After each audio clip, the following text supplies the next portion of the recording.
We shall next discuss three-way find max.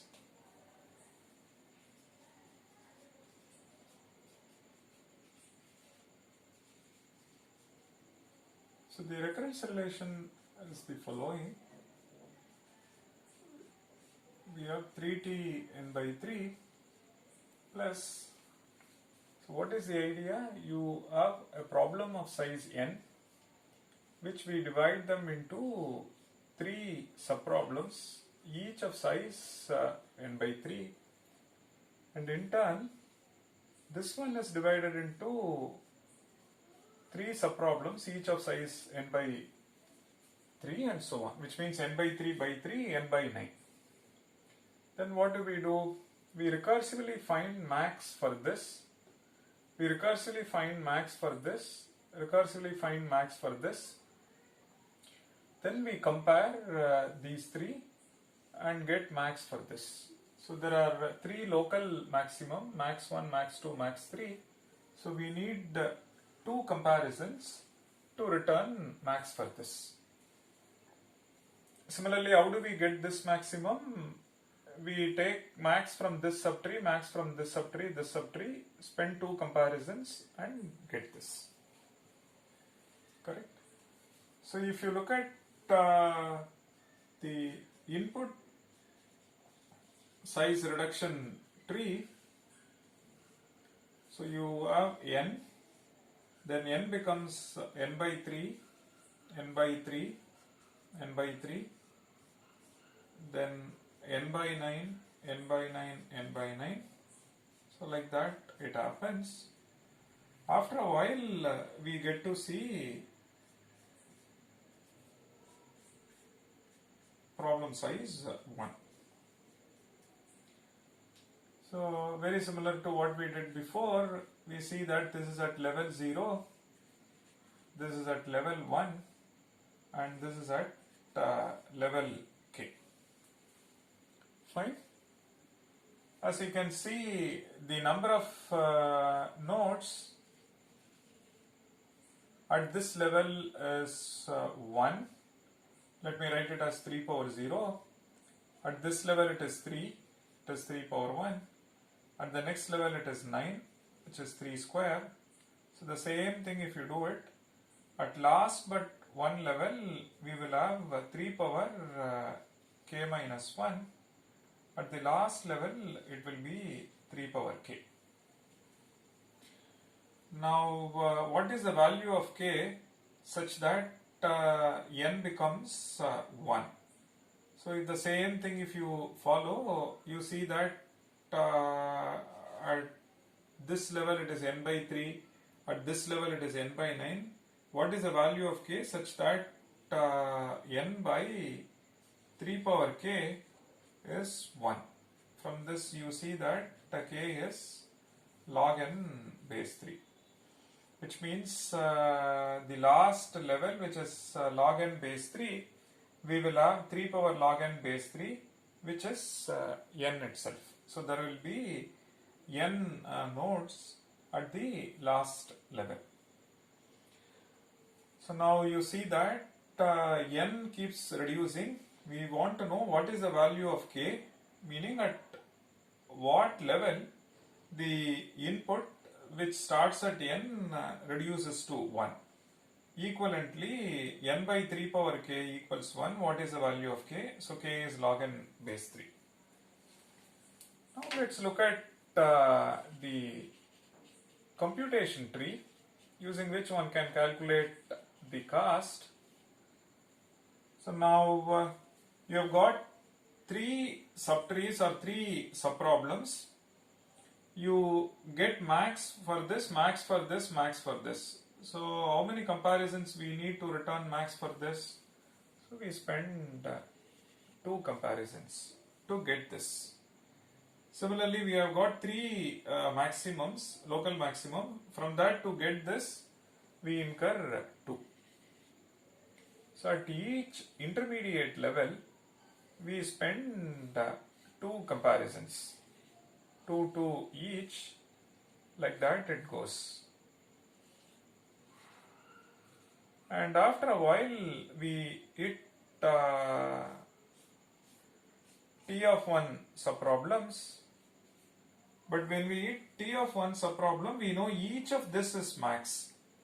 So at the last level, if you see, there will be n nodes. Each of them is max. So we don't need to spend any cost because that itself is maximum. So we don't need to spend any cost at this level. So until this level, we will have to spend cost. So we will have to spend cost too at each node until the level k minus 1, which means at this level it is 2.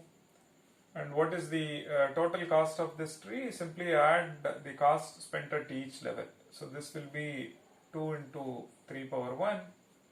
This will be 2 into 9, which is 3 square. So like that it goes. So at the last level it is 2 into this. Last but one level it is 2 into 3 power k minus 1. And the last level it is 0 times 3 power k, so we don't need this. So we only need the sum of all of this. Correct? So what is that? That's precisely 2 is common.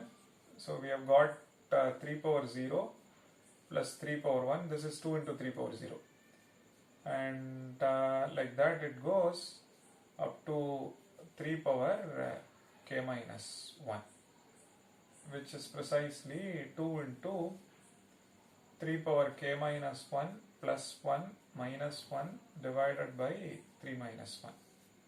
So 3 minus 1 is 2. These two will get cancelled. This will become 3 power k minus 1. So we have got 3 power k minus 1. What is the value of k? K is log n base 3 minus 1. And when you rewrite this, it becomes n power log 3 base 3 minus 1, which is n minus 1. And this shows that the solution to the recurrence is T of n is equal to n minus 1. And this is what we actually got when we solve this using substitution method. Correct? So the idea is this. You have a problem whose time complexity or the number of primitive operation is expressed as a function of input size, which is n. This represents how the problem size is getting decreased. From n it becomes n by 3. This tells you how many subproblems we create. So this says that we create 3 subproblems, each of size n by 3. And then this one, each subproblem is solved recursively, and then we combine the partial solutions. Solution from this subtree, solution from this subtree, solution from this subtree. And what is the cost for combining these solutions? That is given by this. Now as part of computation tree, this is on one side. This will focus on how the value n or input size keeps reducing iteration after iteration. But when it comes to time complexity, our focus is on the computation tree.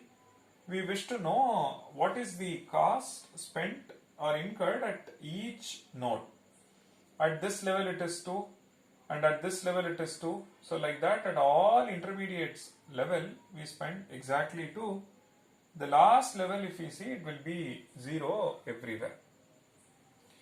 And now you just calculate what is the cost at each level, simplify, we get the desired answer. But the larger message is one can generalize this. So you have a computational problem whose time complexity is expressed using T of n. So T of n denotes maybe the number of comparisons or number of some primitive operation. To solve that problem, we make A subproblems, each of size n by b. and then we get a partial solution from each subproblem. There is a cost to combine them, right? That, let me call it as f of n. So this could be constant, this could be log n, this could be n, and our next case study we will see that f of n is n.